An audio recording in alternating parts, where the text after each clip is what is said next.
esta gran biodiversidad, esta gran variedad de formas de vida distintas que existen en el planeta, se debía a la evolución. Y veíamos que habían aparecido, ¿no es cierto?, evidencias que demuestran que en realidad la evolución sí existe. ¿Por qué mencionamos eso? Porque igual, inclusive en estos tiempos, todavía hay algunas personas, algunos científicos que plantean que la evolución no ha existido. ¿Ya? Por lo tanto, nosotros estuvimos viendo evidencias de la evolución, ¿ya? Y por ahí vimos algunas, ¿no es cierto? Y otras quedaron también mencionadas. Ahora, vimos que existían disciplinas que han colaborado con la evolución, ¿no es cierto?, dando a conocer estas evidencias, ¿ya? Veamos entonces. Bueno, ¿cuáles son estas disciplinas que colaboran con la evolución o ciencias que colaboran con la evolución para dar a conocer esas evidencias de que la evolución, realmente la evolución de los seres vivos existe? ¿Cuáles son esas disciplinas? ¿Cuáles eran las disciplinas que mencionamos? Y algo dijimos también de ellas. ¿Cuáles eran esas disciplinas? La paleontología. Una era la paleontología, correcto. ¿Ya? ¿Qué más? ¿Cuál otra? La biogeografía. Biogeografía también. ¿Cuál otra? Aparte de la paleontología, la anatomía comparada. anatomía comparada, ya. Y mencionamos dos más. Hay otras más, pero las que más se mencionan son estas que vimos nosotros. ¿Y cuál otra? Biología molecular y la embriología comparada. Biología comparada, ya. Entonces ahí teníamos, ahí están, ¿no es cierto?, las que nombró la compañera y que nosotros, a las que nos referimos la semana pasada. Mencionamos algunas cosas acerca de ellas, ¿ya? Bueno, ¿qué es lo que estudiaba cada una de ellas? Y se solicitó, ¿no es cierto?, que ustedes, de estas 5 que se mencionaron, buscaran y averiguaran bien más o menos lo que estudiaban 2 de ellas. No tenían que ser las 5, solo 2. Ahora, ya algo habíamos dicho de cada una, habíamos mencionado algo también de la paleontología. Bueno, esta, ¿no es cierto?, es la ciencia que estudia, ¿no es cierto?, a los fósiles, y donde estos fósiles nos van a entregar información, ¿no es cierto?, del pasado de la vida en la Tierra, ¿ya? La idea, ¿no es cierto?, de la paleontología es reconstruir a estos seres vivos que existieron en el pasado, de manera de poder estudiarlos y compararlos, ¿no es cierto?, con los que existen hoy en día, para ver realmente, ¿no es cierto?, cómo cambiaron y los parentescos, los grados de parentesco que puedan tener con los seres vivos que existen, ¿no es cierto?, hoy en día, ¿ya? Entonces ahí puse unas imágenes de estas personas que estudian a los fósiles, que estudian, ¿no es cierto?, distintos aspectos acerca de los fósiles. Ya no solamente el hecho de que los encuentren, sino que su estructura, estudian, ¿no es cierto?, cuándo se originaron en la capa de la Tierra que se pueden haber formado, la época, etc. Luego teníamos, ¿no es cierto?, la anatomía comparada, ¿ya? Y este monito, ¿por qué lo habré puesto ahí? ¿No es cierto? Precisamente está mostrando estructuras que se presentan en 2 organismos que son bien distintos, ¿ya? Por lo tanto, la estructura de los seres vivos podría indicar el parentesco y el grado de parentesco que existiría, porque bueno, según la evolución nosotros nos habríamos originado, o habríamos aparecido a partir de un ancestro común, y ese ancestro, ese organismo, ¿no es cierto?, que habría aparecido en épocas pasadas, se habría ido transformando, habría ido sufriendo cambios y se habrían originado las distintas especies, ¿cierto? Por lo tanto, cuando encontramos estructuras similares en individuos tan distintos, es que estamos, ¿no es cierto?, emparentados. Y eso lo proporciona esto que era la anatomía comparada. Como dice ahí, esta disciplina encargada del estudio de las semejanzas y diferencias en la anatomía, o sea, en la estructura en los órganos, en las partes, ¿no es cierto?, del cuerpo de los organismos. ¿Ya? Bueno, por eso puse esa imagen que me gustó harto. Luego teníamos, ¿no es cierto?, la biología molecular. ¿Qué es lo que estudiaba la biología molecular? Ya, también el monito algo dice. ¿Qué es lo que estudia la biología molecular? Bueno, ¿no es cierto? Esta biología molecular es un área de la biología que estudia, ¿no es cierto?, los procesos que ocurren en los seres vivos, estos procesos que son propios de los seres vivos, ¿no es cierto?, que les permiten existir, pero los estudia en función de las características de las moléculas que participan en estos procesos. Entonces hay diversas moléculas que son fundamentales, ¿no es cierto?, en estos procesos, y desde ese punto de vista, ¿no es cierto?, la biología molecular las va a estudiar, ¿ya? Entonces estudia específicamente estas moléculas. Bueno, y puse signo de interrogación precisamente para preguntar cuáles serán esas moléculas que son tan importantes, que hay que estudiar, que hay que conocer y que participan en los procesos vitales de los seres vivos. ¿Cuáles eran esas moléculas?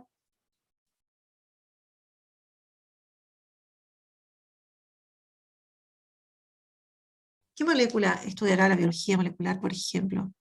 ¿Qué moléculas están en la imagen ahí de ese molécula? El ADN creo que era el que El lo ADN, estudiaba. El ADN.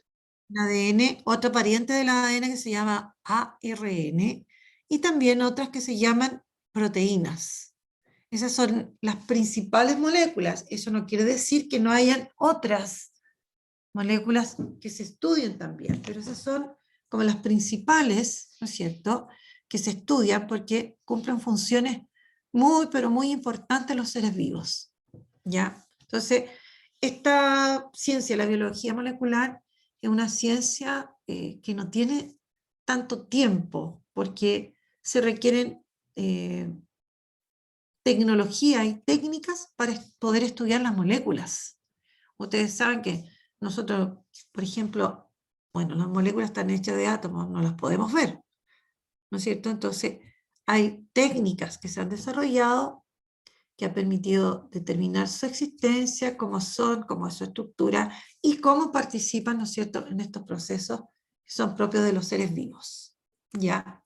Bueno, y aquí estaba, ¿no es cierto?, la otra disciplina que es tan importante, ¿no es cierto?, que es la biogeografía, ¿ya? Ahora, ella, como dice ahí, se centra en el estudio de la distribución de los seres vivos, ¿no es cierto?, específicamente en el planeta, ¿no es cierto?, en un espacio geográfico, en un lugar, ¿ya? Bueno, es como un área de la geografía y también tiene relación con la geología, ¿ya? La cosa es entender, ¿no es cierto?, cómo se han distribuido los seres vivos en el planeta y debido a qué, cómo han aparecido también. Bueno, luego teníamos, ¿no es cierto?, la embriología comparada. ¿Alguien se acuerda lo que era, ¿no es cierto?, la embriología, que es lo que estudiaba? ¿Qué es lo que estudiaba Los diferentes tipos de embrión de estudiaba cada especie. estudia cómo se forma, hablemos del embrión, el embrión humano, por ejemplo, ¿ya? Cómo se forma, cómo es su estructura, ¿no es cierto?, cómo se llega a organizar un individuo. Pero está la embriología comparada, que lo que busca, si nosotros observamos acá, es comparar a los embriones de distintos seres vivos. Porque como nosotros sabemos también, estos seres vivos no aparecieron todos de una vez en el planeta, sino que tienen distintos tiempos de origen y de aparición en el planeta. Por lo tanto, al ir estudiando, ¿no es cierto?, a los embriones, se va viendo la semejanza, los parecidos que hay, ¿no es cierto? Y eso nos indicaría también que estamos todos casi emparentados, ¿ya? Bueno, como dice ahí, la ciencia que se encarga del estudio del desarrollo de los organismos en condiciones normales, para lo cual se establece un sistema de comparación entre embriones de diferentes especies, ¿ya? Durante las fases por las que atraviesan este organismo en su formación, ¿no es cierto? Todo este periodo de formación de los organismos es lo que se llama el desarrollo. Entonces, la embriología comparada estudia precisamente cómo se produce y busca estas diferencias y la semejanza en la estructura de ella. ¿Ya? Miren, nos parecemos, pero mucho. Fíjense ustedes, tenemos un gran parecido con el embrión de un pez. Eso indica que estamos emparentados. Bueno, veamos entonces las evidencias, aparte de los fósiles, que fue lo que estudiamos nosotros la clase pasada, ¿no es cierto? Vimos que lo que era un fósil, cómo se formaban los fósiles más o menos, estos procesos que era la fosilización que llevan a la formación de los fósiles, porque esa es una de las primeras evidencias que tiene el hombre, los fósiles. Ya sabemos que lo estudia la paleontología, pero hay otras evidencias como evidencias anatómicas, evidencias biogeográficas y evidencias moleculares. Y esto lo estudian estas disciplinas que nosotros hemos mencionado antes, ¿no es cierto? Y que quedaron como tarea. Entonces, hablemos de las evidencias anatómicas. ¿Cuáles serían estas evidencias anatómicas? Bueno, aquí yo puse una imagen precisamente para resaltar estas evidencias que vamos a estudiar ahora. Bueno, y aquí habla, ¿no es cierto?, menciona sobre la anatomía comparada, que es la rama de la biología que estudia la anatomía de los animales y compara los órganos de las diferentes especies. Ya esto fundamentalmente la anatomía comparada tiene que ver con, más que nada, con los animales. Ya. Como decíamos, se insiste acá en que esta disciplina, ¿no es cierto?, al comparar las estructuras, intenta establecer un parentesco entre los individuos. Trata de ver qué tan emparentados estamos un organismo con el otro, ¿ya? Al estudiar, ¿no es cierto?, los restos que vayan quedando de los seres vivos o de los que están vivos también, ¿ya? Bueno, el parecido de la anatomía entre dos especies evidencia de la evolución a partir de un antepasado común, ¿ya? Que nosotros tengamos parecido con algunos otros animales de pasado significa que estamos emparentados.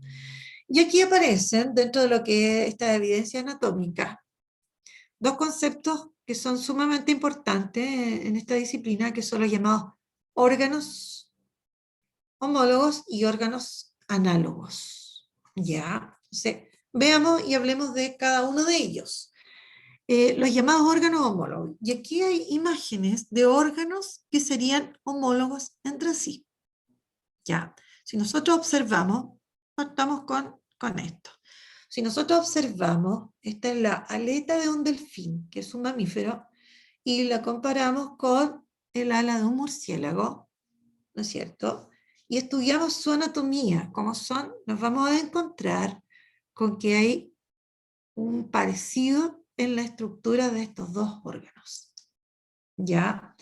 Ahora, al haber un parecido, por ejemplo, veamos aquí, aquí tenemos el ala, ¿no es cierto?, dividida en tres partes, ¿no es cierto?, 2 y 3, y aquí lo mismo, en el caso de la aleta de este mamífero que es el delfín, también encontramos, ¿no es cierto?, estas tres divisiones.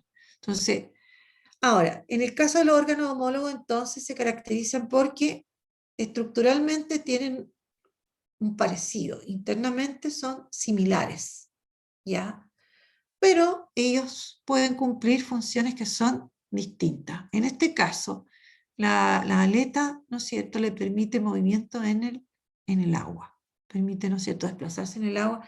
En cambio, este no le sirve para nada, sino que le sirve para volar. Entonces, los órganos homólogos son aquellos que son similares en cuanto a la estructura interna que tienen, pero pueden servir para cumplir funciones que son distintas. En el sentido, por ejemplo, el brazo con la mano, ¿no es cierto?, para tomar cosas, ¿ya? Un órgano de estructura prensil, así se dice. En cambio, aquí tenemos, ¿no es cierto?, la patita de un gato, ¿ya?, que le va a servir para posarse, para caminar, ¿ya? En el caso de esta es la aleta de una ballena, y aquí estaría, ¿no es cierto?, el ala de un murciélago, cuyas estructuras son todas tienen parecido, son semejantes, pero, ¿no es cierto?, les permiten cumplir funciones que son distintas, ¿ya? Y esto tiene relación con algo que se denomina, ¿ya? Divergencia evolutiva o evolución divergente, ¿no es cierto? Entonces, las personas que estudian lo que es la evolución plantean que estas estructuras son parecidas ya que fueron heredadas de un ancestro común. Entonces estos individuos, ¿ya?, que se originaron a partir de un ancestro común, al tener que adaptarse a diversas condiciones, ¿ya?, tienen una misma estructura, pero al tener que adaptarse a condiciones, ¿no es cierto?, ambientales distintas, hace que tengan funciones diferentes. Bueno, se crean especies diferentes y por lo tanto también tienen funciones distintas, ¿ya? De eso se trata entonces la divergencia evolutiva, donde entonces individuos que se originaron de un ancestro común, al estar en lugares distintos y encontrarse con condiciones diferentes, ¿no es cierto?, desarrollaron estructuras que, si bien son las mismas o muy similares, las utilizaron para poder existir en esos ambientes distintos. En algunos casos, ¿no es cierto?, esta aleta le permite nadar, y ahí aparece la ballena, y esta otra estructura, ¿no es cierto?, le permite caminar, ¿ya?, por ejemplo, o volar en el caso del murciélago, ¿ya? Y en este caso se habla de que hubo una divergencia evolutiva, ¿ya? Luego tendríamos a estos órganos que llamamos análogos, ¿ya? Por ejemplo, las alas de un insecto con las alas de un murciélago serían análogos, ¿ya? ¿A qué se refiere o qué caracteriza estos órganos que llamamos análogos? Son órganos que sirven para lo mismo, tienen la misma función, pero que estructuralmente son distintos, ¿ya? Entonces, si nosotros estudiamos el ala de un insecto, nos encontramos con que tiene una estructura bien, ¿no es cierto?, distinta a la estructura de un ala de un murciélago, pero sin embargo, en ambos casos, ¿no es cierto?, la estructura, ¿para qué sirve? Para volar, ¿ya? Bueno, y por otro lado aquí, otro ejemplo de órganos que serían análogos, serían, ¿no es cierto?, estos cuernos que presenta, ¿no es cierto?, este venado, y este insecto que precisamente se llama ciervo volante, ¿ya? Ahora, la estructura de estos especies de cuernos, ¿no es cierto?, es muy diferente. ¿Y cuál será la función de ellos? ¿Para qué les sirve a ambos? Oh, ¿Para qué les sirven estos cuernos? ¿Para qué les servirá? Para la defensa personal. Ya, pero uno no dice defensa personal, pues son las personas. Para defensa. Correcto, exacto, muy bien. Entonces, estos cuernos tienen la función de permitirle a ellos que se puedan defender con ellos, ¿ya? Pero la estructura es completamente distinta. Entonces, por tener una función semejante, se dice que son órganos análogos, pero su estructura, ¿no es cierto?, su constitución es bastante distinta, ¿ya? Esos serían entonces los órganos análogos. Este es análogo con este con este otro. ¿Listo? Bueno, y en este caso hablamos de convergencia evolutiva, ¿ya? En este caso se plantea que individuos, ¿no es cierto?, que son bien distintos, desarrollan órganos que son diferentes, pero debido, ¿no es cierto?, a las características del ambiente, a las presiones ambientales, ellos los adaptan para cumplir, ¿no es cierto?, la misma función. En ese caso, entonces, se habla de convergencia evolutiva, ¿ya? Entonces, ahí tenemos individuos de especies que son distintas, que tienen órganos distintos, pero debido a que están sometidos a las mismas presiones, ¿no es cierto?, ellos han adaptado estos órganos para cumplir la misma función. Por ejemplo, la ala del insecto con la ala del murciélago, o también estas especies de cuernos que tienen el venado o este ciervo este insecto que es el ciervo volante. Ya. Bueno, y otro tipo de órgano que también lo vamos a plantear como evidencia de la evolución son estos órganos que llamamos órganos vestigiales. ¿Ya? La palabra vestigio, ¿alguien sabe lo que significa vestigio?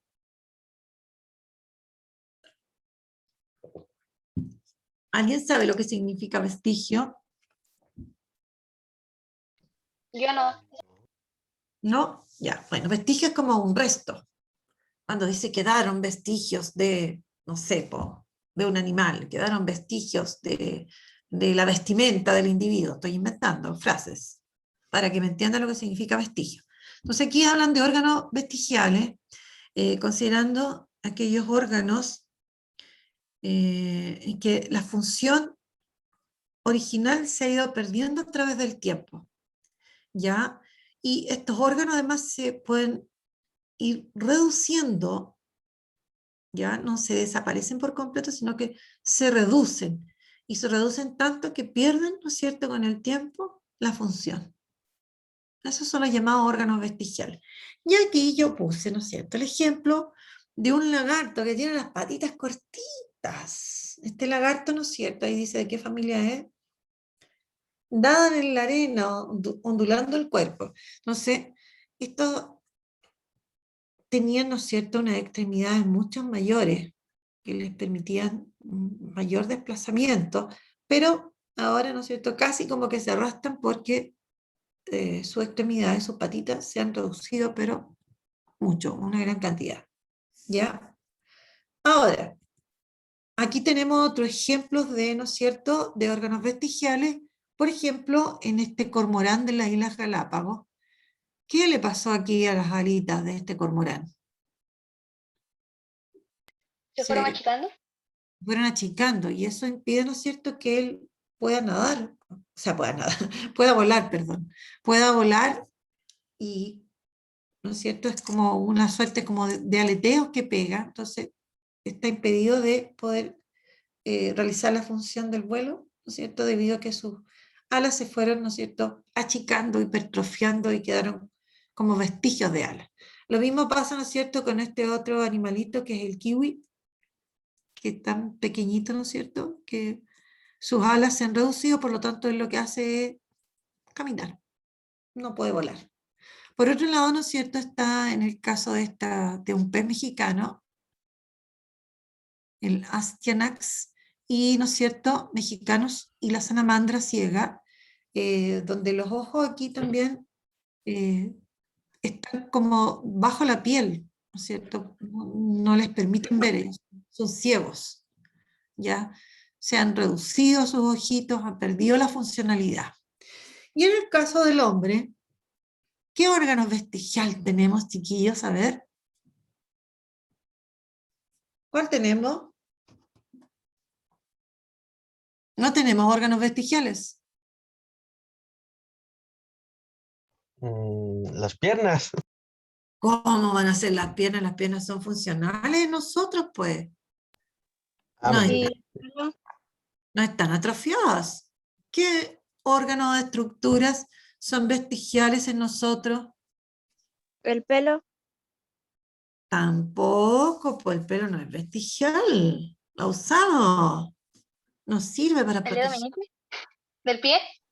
Los dedos, tampoco todavía. Se piensa que a futuro, en algunos cientos de años más, posiblemente, los dedos meñiques, por ejemplo, podrían perder su funcionalidad. ¿Qué estructura de nuestro organismo ha perdido la funcionalidad que no sirve para nada y la sacan o lo Que sacan? antes nuestros ancestros tenían cola y se fue perdiendo con el tiempo. Ah, ya. ¿Cuál otro? El coxis. las Ese muelas huesito del juicio. ahí. Las muelas del juicio también, porque ¿para qué sirven las muelas del juicio? Para que los odontólogos tengan trabajo, para eso nos sirven las muelas del juicio. Nos crean problemas, se nos inflaman, duele, no completan de salir. Entonces, ¿qué es lo que hacen? Las extirpan. Bueno, y aquí tenemos, ¿no es cierto?, eh, 3 órganos vestigiales. Es que el monito tenía que moverse y no se mueve, po. Bueno, no importa. De órganos vestigiales, en el caso del hombre está la muela del juicio, el coxis, y este, ¿quién es? ¿Quién es este? El apéndice, que no es cierto, nosotros tenemos una parte, un órgano que es muy largo, que es el intestino delgado y intestino grueso. Esta es una parte del intestino grueso, ya el ciego, y ahí hay una especie como de un cachito, una colita, ¿no es cierto? Es un pedazo del apéndice que es vestigial, está reducido, ¿ya? Ahora, lamentablemente, como esto está pegado y es parte del intestino, aquí llegan bacterias, pero hay veces que las bacterias aumentan tanto. ¿Y qué nos pasa? ¿Qué nos ocurre? ¿Se revienta? Se puede reventar o lo pueden, si se revienta, tenemos una peritonitis, porque todo lo que estaba acá, todas estas materias que se generaron acá, donde hay muchas bacterias, ya que enfermaron ese apéndice, salen al exterior y comprometen una parte que se llama el peritoneo, que cubre nuestros órganos, y ahí viene una gigantesca infección. Si lo pillan antes de que se reviente, igual duele, molesta, pero no al nivel de la peritonitis, tenemos solo una apendicitis. Hay que tratar de que esta inflamación del apéndice no pase a peritonitis, porque ahí sí que sería grave, ¿ya? Entonces, ahí tenemos órganos vestigiales en el hombre, que se supone que antiguamente, ¿no es cierto?, en el pasado, nuestro apéndice habría tenido, ¿no es cierto?, alguna funcionalidad, seguramente porque teníamos otro tipo de alimentación. Eso es lo que se plantea, ¿ya? Bueno, y ahora, ¿no es cierto?, vamos a hablar de las evidencias biogeográficas de la evolución, ¿ya? Bueno, existen, ¿no es cierto?, pruebas biogeográficas que tienen que ver con la distribución de las especies, ¿ya? Y es el hecho de que organismos que se parecen mucho y existen en lugares como muy distanciados. Por ejemplo, ¿no es cierto? Voy a ir al tiro acá a ese ejemplo. Acá. ¿Qué son estas? ¿Han visto alguna vez imágenes de ellas, no es cierto? Del avestruz, el emú, el ñandú. Bueno, ellos han existido, existen en lugares muy separados. Entonces, según lo que plantea, ¿no es cierto?, la biogeografía, bueno, se plantea que estas especies, que son bastante parecidas, tendrían un antepasado común, un antecesor. Y este antecesor vivía, ¿no es cierto?, en el hemisferio sur, en la parte sur de este supercontinente. ¿Cómo se llamaba este supercontinente? Pangea, parece. Pangea, muy bien, qué bueno que se acordó. Entonces, ellos habrían vivido como en el sur de Pangea, pero ¿qué pasó con Pangea? Se Se separó, ¿no? dividió.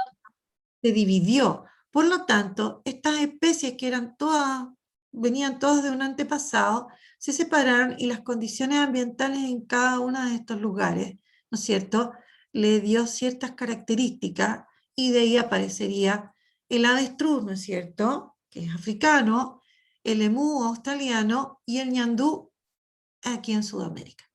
Entonces, la biogeografía estudia precisamente eso. Otro ejemplo, ¿no es cierto?, que se vio en las Islas Galápagos.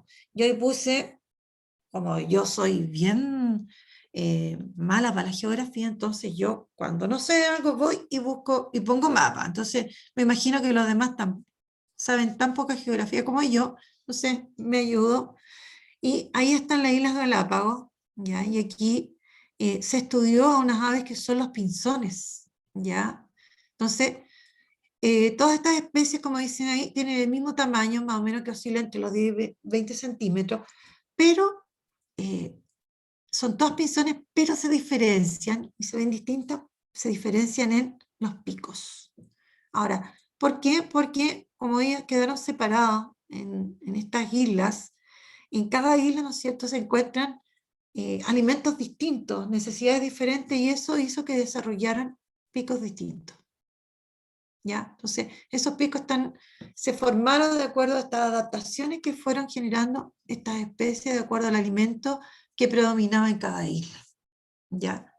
Bueno, esos serían estos ejemplos, ¿no es cierto?, que nos entrega la biogeografía sobre la evolución. Y eso fue pasando con el tiempo. O sea, esto hecho de que hayan aparecido, ¿no es cierto?, los distintos pinzones, que son varios, diversos, no uno o dos, sino que hay distintos pinzones con distintos picos. Eso ocurrió a lo largo de periodos, ¿no es cierto?, extensos de tiempo, ¿ya? Y que son evidencias de que una especie fue evolucionando y se fue transformando debido a las necesidades que se produjeron en el ambiente. Bueno, bueno, y no solamente la fauna, sino que la flora también, en lugares aislados, nos entrega estas evidencias de la evolución, ¿ya? Especies que se encuentran en lugares, ¿no es cierto?, como muy aislados también. Por ejemplo, en Australia, ese es un ejemplo claro de Australia está aislado, ¿no es cierto?, es como una isla gigantesca, donde hay ciertas especies que en otros lugares, ¿no es cierto?, no están, y que se aparecen específicamente por las condiciones que existen en ese espacio geográfico. Bueno, y aquí a responder, ¿no es cierto?, tan típico que yo coloco. ¿Qué es un órgano vestigial? Los órganos que fueron perdiendo su función con el tiempo. Exacto, órganos, recordemos que son órganos que se empiezan como a reducir a través del tiempo, se empiezan a achicar, ¿no es cierto?, como la tendencia a desaparecer y pierden su funcionalidad. Muy bien. De dos ejemplos de órganos que sean análogos. ¿Qué ejemplos son análogos? Pueden ser las alas de una polilla y las alas de un halcón, porque Correcto, cumplen la misma función, pero son muy distintas. muy bien, ya. ¿Y algún otro ejemplo que me puedan dar los compañeros de otros órganos análogos? Ya, bueno. ¿Qué estudia la biología molecular? El ADN. ¿Solo el ADN? También otras cosas, pero el ADN, el ARN y otros son los más importantes. Ya. Pero no olvidemos que la biología molecular, si bien nos estudia y averigua, ¿no es cierto?, cómo la estructura, cómo son, pero también estudia los procesos que se producen en los seres vivos donde participan estas moléculas. ¿Ya? Por ejemplo, nosotros sabemos que el ADN tiene información y el hombre, en la biología molecular se ha estudiado cómo este ADN entrega esa información, ¿no es cierto?, y se da a conocer la información que está ahí. ¿Ya? Entonces, no es que estudie solo las moléculas, sino que estudia los procesos en que éstas están involucradas y de las cuales son parte. ¿Ya? Ojo con eso. Y luego dice, ¿por qué la aleta del delfín y el ala de un murciélago son órganos homólogos? ¿Por qué decíamos que eran homólogos? Porque tienen parecidos, están formados por órganos parecidos o huesos. Ya, tiene una estructura que es similar, aunque su función es, ¿no es cierto?, distinta. ¿Ya? Listo. Y lo que estudiamos hoy día, las disciplinas que colaboran con la evolución, lo que estudian esta disciplina, las evidencias anatómicas y las evidencias biogeográficas. ¿Cuáles no estudiamos hoy día? A ver. ¿Qué evidencias no estudiamos y que nos quedó en el tintero? Las evidencias moleculares. Ya. La tarea. Estudiar para la prueba del día martes y dar la prueba del día martes. Recordad que las clases que se consideran para la prueba son las 4 primeras clases de la semana del 1 de marzo, 8 de marzo, del 15 de marzo y del 22 de marzo. Todo sobre las células de los reinos. También se considerarán esos apuntes. ¿Ya? Así que para que le saquen fotos si quieren, aunque no es malo igual que busquen las clases en el canal de YouTube. Ya. ¿Listo? ¿Te sacaron foto para acordarse? Y se acuerdan de mí de pasadita, pues. Ya. Ya, niños, preguntas, dudas, cualquier duda. El diente del juicio, dice el Maximiliano. La muela del juicio. Ya, ¿dudas? ¿Alguna duda? Preguntas sobre la prueba, preguntas sobre lo que vimos hoy día, ¿les gustó, no les gustó? ¿Es fome o no es fome? ¿Interesante? ¿Ya sabían? ¿No? Muy interesante eso lo de los órganos análogos, creo que se llaman. Sí. Sí, sí, ¿no? Y el estudiar, ¿no es cierto? El llegar a comparar las estructuras o ver cómo se fueron transformando para poder llegar a cumplir la misma función por las necesidades, por las presiones ambientales, es bien, bien interesante y bien importante. ¿Alguna otra cosa, niños? ¿Preguntas? ¿No? Ya. Por favor, el martes de la prueba, ya, denla una hora apropiada, estudien, deben estudiar, no les va a hacer mal, no les va a doler si estudian, ya, así que ojalá que lo hagan y me encuentro con la sorpresa que lo dieron todo ese día la prueba. Y si no llegan a darla porque tienen algún problema realmente grande y tienen que justificar esa ausencia. ¿Listo? Que estén súper bien, nos vemos.